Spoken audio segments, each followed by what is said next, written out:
On se retrouve ce lundi 3 juin 2024 dans le cadre de notre émission, dans le cadre de notre communauté. L'émission, c'est Lecture politique. Notre communauté, c'est Pro-Info. Et voilà, encore aujourd'hui, on est ensemble. Merci. J'espère que vous avez passé un bon week-end. J'espère et j'estime que vous êtes en bonne santé. Et j'espère et j'estime que vous avez réfléchi comme moi pour notre pays. Je reçois beaucoup d'appels des États-Unis, très sincèrement. Et en tout cas, ils méritent mes congratulations, mes remerciements. En tout cas, ça me va droit au cœur. Mais nous allons échanger aujourd'hui. Mais à chaque fois, partagez le lien parce que c'est ici. Nous devons être encore plus nombreux. Aimez l'émission, commentez. Nous devons créer une interaction. Nous devons discuter. Nous devons comprendre ce que vous pensez. Pour notre pays, bien entendu. C'est ici. Et c'est très important. Et donc, aujourd'hui, nous allons échanger autour de deux questions, mais avec des informations, bien entendu. La première, c'est en rapport avec la situation militaire à l'est de la République démocratique du Congo. Et la deuxième, c'est l'ordonnance prise dernièrement ici par le président de la République, nommant les responsables de l'ANER. Et je vais vous expliquer pourquoi cette ordonnance a été prise à cet instant. C'est Pascal. En tout cas, merci. Comme information, nous avons vu le premier vol Doha dans l'avion Qatar arriver ici en République démocratique du Congo, atterri à l'aéroport d'Ndjili.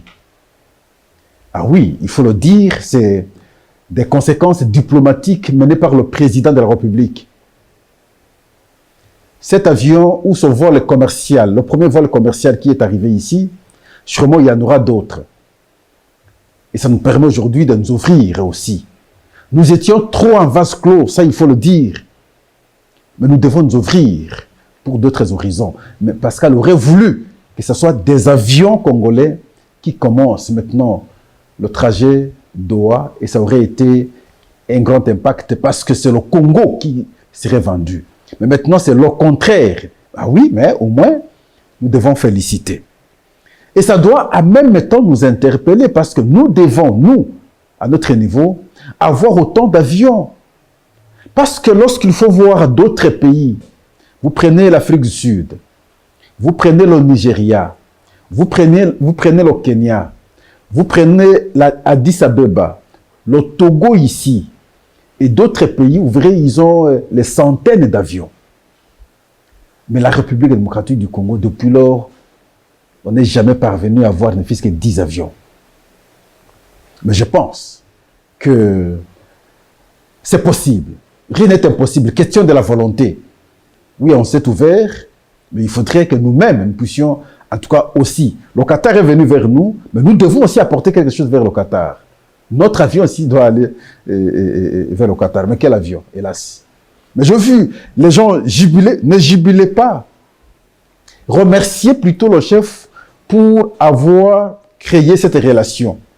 Mais nous devons en même temps interpeller les responsables, dont le chef de l'État, pour la création d'une bonne société d'avions, pour qu'on ait aussi beaucoup d'avions qui pourront cette fois-là couvrir aussi le monde entier. Deuxième information, pas d'investiture du gouvernement ce lundi 3 juin à l'Assemblée nationale. Ce n'est pas que le gouvernement ne sera pas investi, non. Le gouvernement finira par être investi probablement le mercredi. Mais simplement, il y a eu des mécontentements de certains regroupements politiques membres de l'Union sacrée. Et c'est ce qui a fait que le présidium convoque une réunion qui a permis que les différents responsables, les différents regroupements de l'Union sacrée échangent autour du présidium. Ils ont échangé, d'autres promesses ont été données. Effectivement, il y aura d'autres nominations qui vont venir. On verra comment corriger les choses. Mais en même temps, nous devons reconnaître que ce qui a été fait n'a pas tenu compte de plusieurs paramètres. Parce qu'on ne peut pas comprendre que d'autres provinces soient représentées dans le gouvernement par 4, 5 ministres et d'autres non. Donc, ce critère-là n'a pas tenu compte de plusieurs paramètres qui permettraient, en tout cas, la cohésion et l'unité au pays. Ça, c'est une réalité, ça a été une faute qu'il faut prochainement voir comment corriger très rapidement. Les hommes politiques sont politiques. Et c'est la faute ou l'erreur que nous faisons souvent.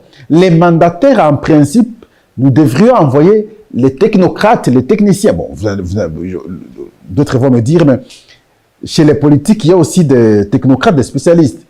Oui, d'accord, vous avez raison, mais seulement ils ont une coloration, ils ont une tendance, et ça aurait été mieux qu'on fasse le choix sur des gens qui n'ont pas de coloration, qui n'ont pas de tendance. Et donc, pour les politiques, c'est le gouvernement d'abord.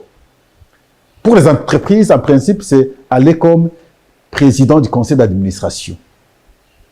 Et ce qui n'est pas souvent apprécié par les grands leaders, parce qu'ils savent que comme administrateur, il ne sait pas sécuriser son équipe en même temps. Ça, c'est une réalité politique.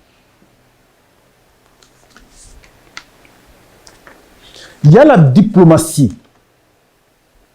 Ça pose problème, très spécifiquement aux États-Unis. Les Rwandais ont monté une stratégie. Depuis le régime passé, beaucoup ont obtenu les passeports congolais. Et ils vont représenter la République démocratique du Congo dans des réunions stratégiques de sécurité. Et ils se disent Congolais parce qu'ils ont des passeports congolais. Pas longtemps, nous avions vu une vidéo et des photos qui circulaient dernièrement ici, où on a vu Robert Roy avec Kagame, tout ça ensemble aux États-Unis. Je ne veux pas citer un autre nom, qui le monsieur se disait congolais, mais à chaque fois, lorsqu'il revient en Afrique, il est au Rwanda, mais il n'était pas congolais, mais aux États-Unis, c'est un Congolais qui pouvait représenter le Congo. Et c'est comme ça qu'à travers ce numéro, moi, Pascal, j'interpelle l'ambassadeur congolais aux États-Unis. N'y a-t-il pas moyen d'identifier les vrais Congolais qui sont là? Sûrement, ils ont des passeports congolais.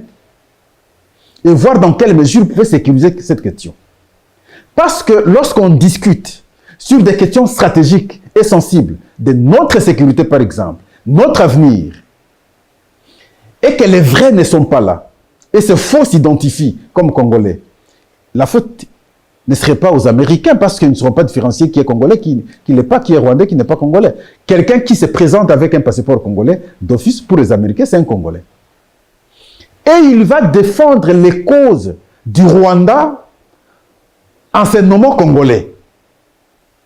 Et c'est comme ça que parfois on ne sait pas réussir ce que nous faisons. Notre lobbying est faible. Le lobbying rwandais est fort à ce niveau-là. Donc, il faudrait qu'on revoie les choses pour que des cas comme ça ne se reproduisent pas. Et aussi, du côté du ministère des Affaires étrangères, ouvrir l'œil et les bons dans l'octroi des passeports. Je m'en souviens lorsqu'on a rendu le passeport biométrique. Le débat a été engagé tel que ces passeports sont fabriqués au Rwanda. Nous l'avons engagé. Est-ce que c'est vrai aujourd'hui ou faux? C'est au ministère des Affaires étrangères de nous rassurer. Mais au moins, nous nous disons, lorsqu'on prélève les identités des gens, c'est toujours mieux de surveiller de très près. En dehors le Congo, ici chez nous, est-ce qu'il n'y a pas d'autres instances qui délivrent les cartes, les passeports congolais et que les Rwandais seraient aujourd'hui en possession de plusieurs, en tout cas, passeports congolais? Et donc, c'est une question qui nous inquiète. Nous souhaitons, j'imagine qu'à travers ce numéro, l'ambassadeur congolais aux États-Unis va me suivre. Et les responsables des affaires étrangères ici me suivent également. Beaucoup de Rwandais représentent le Congo aux États-Unis. Du fait simplement qu'ils sont en possession des passeports congolais. Et ce jeu est défavorable à nous parce que personne, cette fois-là, prendra fait et cause de notre pays. Enfin, abordons... Je vais ajouter un troisième point, c'est les infrastructures. C'est très important parce que nous sommes en période de saison sèche. Les travaux qui devraient commencer ne commencent pas. Ça, c'est un troisième point d'analyse aujourd'hui. Le premier point d'analyse, J'inverse maintenant. C'est la nomination des responsables de l'ANR, Agence nationale de renseignement. Donc, je peux me compléter des renseignements civils. On a nommé Justin Inzoum, qui, à un moment, il était, je crois, en 2019, il était nommé, et finalement, on l'a envoyé comme ambassadeur à Brazzaville. Et il est nommé de nouveau, il y remplace Daniel Lussadissou. L'ordonnance a été prise. Alors, beaucoup m'ont posé la question, mais Pascal, pourquoi cette nomination maintenant? Mais il était nommé en 2019, on l'a envoyé comme ambassadeur, pourquoi il doit revenir, et puis on fait partir celui qui était là, Daniel. Je dis, voici la réalité, je vous explique pourquoi cette ordonnance a été prise. Cette ordonnance a été prise parce qu'il y a eu un coup d'État raté. Lorsqu'il y a eu un coup d'État raté, les responsables de sécurité ont failli. Nous vous avons dit ici, et nous avons d'ailleurs demandé leur démission, sinon leurs arrestations. Mais le chef de l'État, très humain, lui, ne s'est pas humilié les gens de cette manière. Mais il a pris l'ordonnance pour remplacer celui qui était censé alerter, censé informer parce qu'il était pour les renseignements. Il les remplace. Là, c'est à l'ANR. Vous allez vous rendre compte qu'au ministère de l'Intérieur, le vice-premier ministre et ministre de l'Intérieur, qui lui aussi, censé travailler en intelligence, en collaboration avec l'AG de l'ANR, et vous allez vous rendre compte que lui aussi est parti du gouvernement. Quand vous allez à la défense, vous allez vous rendre compte que Jean-Pierre Bemba, vice-premier ministre, ministre de la Défense, parce qu'on a constaté que lui aussi a failli, et on l'a déplacé de là pour le transport.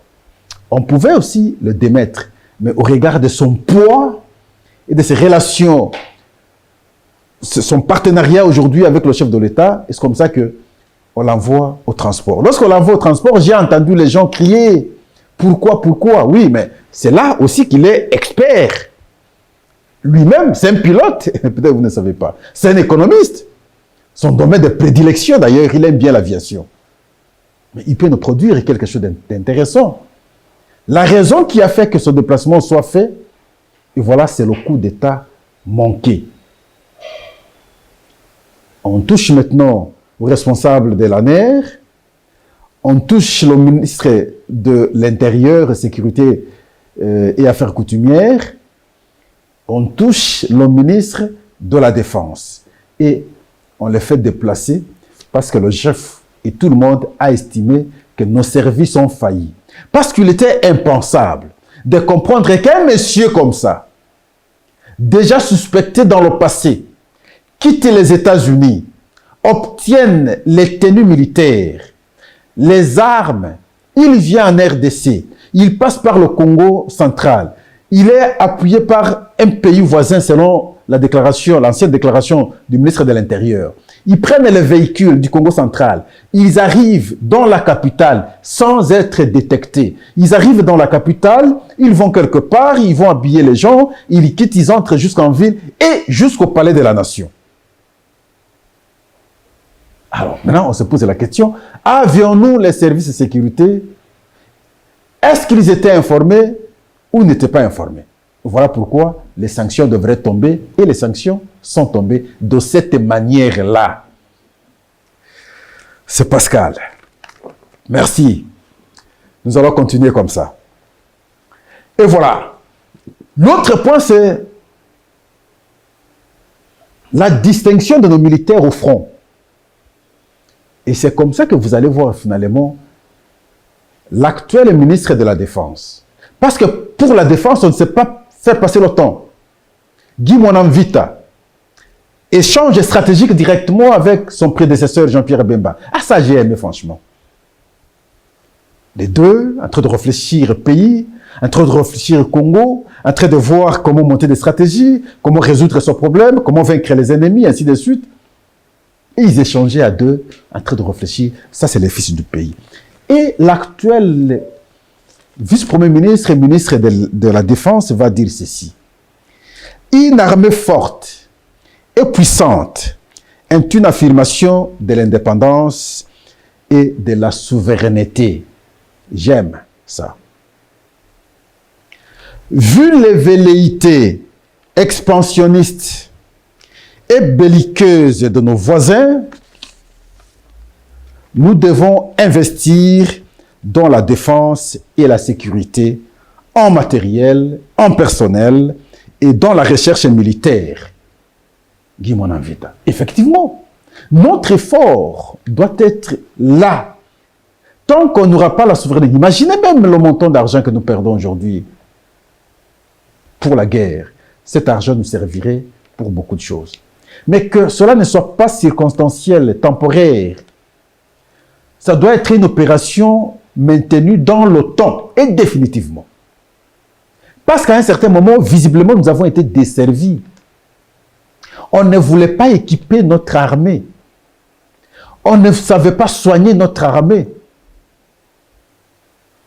Beaucoup d'équipes ou on dit quoi, des unités d'élite n'étaient plus formées convenablement.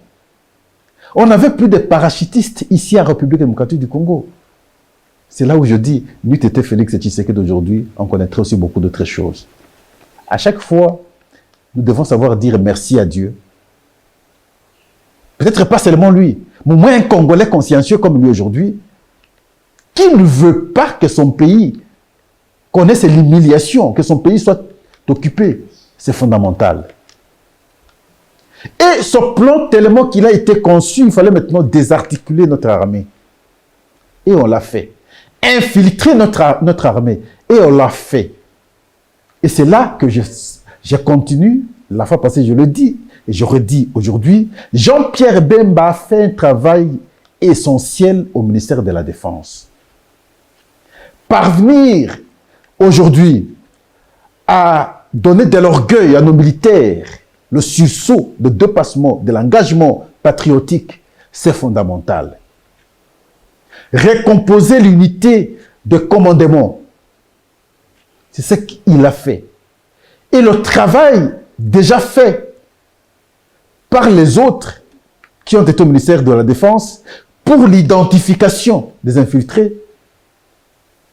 Et aujourd'hui, ce n'est pas totalement terminé, mais au moins un pourcentage considérable du travail déjà fait nous permet de nous réorganiser aujourd'hui et de pouvoir avancer et attaquer. Et aujourd'hui, nous attaquons, nous sommes en train de gagner les espaces.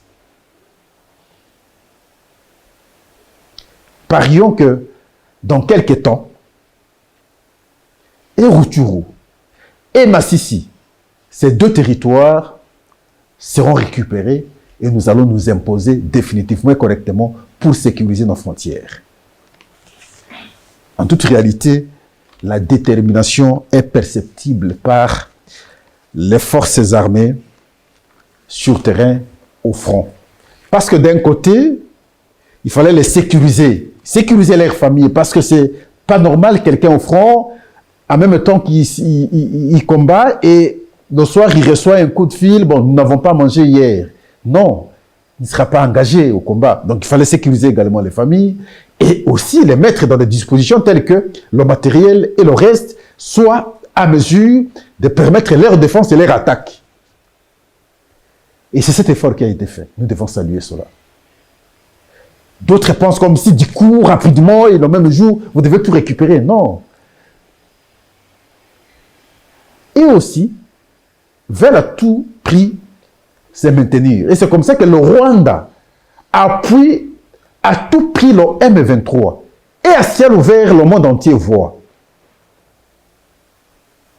J'aime parce que aujourd'hui, quand vous suivez les études qui sont faites, les révélations qui sont faites sur le Rwanda, et surtout après la mort par accident d'un monsieur sur la moto, et puis on a entendu des révélations comment les services rwandais, en tête Paul Kagame, traquent les opposants, traquent beaucoup de gens, fait des crimes, commet des crimes. Chose que ni la France, ni la Belgique, ni encore les États-Unis osait le dire hier. Hier, on ne savait que chanter le leadership de Paul Kagame. Aujourd'hui, le monde entier commence à comprendre que c'est lui le responsable, c'est lui qui désarticule la sécurité en Afrique centrale. Et je veux exagérer pour dire c'est lui-même le responsable du génocide rwandais. Et les Français l'amadouaient parce qu'à un moment, il a usé de sa stratégie pour acculer la France sur la question du génocide. Et on a cédé. C'est pas possible. Et les Américains aussi, il les a infiltrés parce que c'est là qu'il a appris le renseignement. Bon, il a compris comment il fonctionne et il commence à les convaincre. Ils ont cru que c'est un bon monsieur, mais c'est au fil du temps qu'ils commencent à se rendre compte que c'est un mauvais monsieur. Et tout cela grâce à la diplomatie du chef de l'État. Il faut saluer cela. En tout cas, merci. On va continuer à avancer. La dernière question, c'est en rapport avec les travaux publics. La construction des routes, la réhabilitation des routes. La période attendue depuis tous ces temps, c'est la saison sèche. Et cette saison a déjà commencé. Moi, Pascal, qui me suis battu pour la défense de toutes les actions du président de la République, nous ne voulons pas la honte. On risque de manquer les arguments demain. Il s'agit de notre pays. Je vous disais pas longtemps ici, la voirie de Kinshasa n'existe plus à ce jour. Mais le ministre des Infrastructures est toujours là. C'est lui qu'on a reconduit, que Pascal n'a jamais accepté. L'OVD est toujours là, avec tous ses responsables. L'Office des routes est toujours là, avec tous ses responsables. La CGT est toujours là, avec tous ses responsables. Le prétexte, c'est à quel niveau? Si les ministères, le ministre hier, aujourd'hui, on a changé, on attend notre ministre, on peut comprendre qu'on peut avoir une zone tampon. Mais le ministère des Travaux publics, c'est le même qui est reconduit, même s'il n'est pas accepté par les Congolais. Mais il devrait continuer son travail. Lui ne dépend pas de l'investiture du gouvernement. Mais c'est quoi le problème? Ces travaux pour la réhabilitation d'une longue route, je ne crois pas que ça peut prendre moins de mois. La saison sèche n'a que 3 mois. Juin, juillet, août, septembre, nous commençons avec les pluies. Donc, les travaux devraient déjà prendre leur élan depuis le mois de mai. Au mois de juin, la réalisation, l'effectivité des travaux, à l'espace de 3 mois, qu'on soit en mesure de réhabiliter, d'asphalter pratiquement la majorité des routes dans la ville de Kinshasa. Mais je constate, à ce jour, nous sommes le 3 juin, aucun acte, aucun signe. Et pourtant, les pluies ont cessé plus tôt. On attend quoi? Je vous cite, je vous ai toujours dit, quand vous êtes en ville, colonel Ebeya et tout ça, il n'y a pas passage et c'est honteux. Quand vous reculez, l'avenue Kassai a disparu depuis très longtemps. Quand vous prenez avenue par avenue, Barubu totalement n'existe plus, Kinshasa n'existe plus, Lingouala n'existe plus, aucune avenue. On attend quoi? Et ces avenues, ces 3 communes, c'est les communes qui supportent le poids de toutes les autres communes parce que c'est les 3 communes qui sont à l'entrée de la ville. Le passage pour la ville passe par ces 3 communes qui n'ont plus de route aujourd'hui. Vous imaginez la conséquence? Même le poids lourd délabré, des trous partout sur le poids lourd.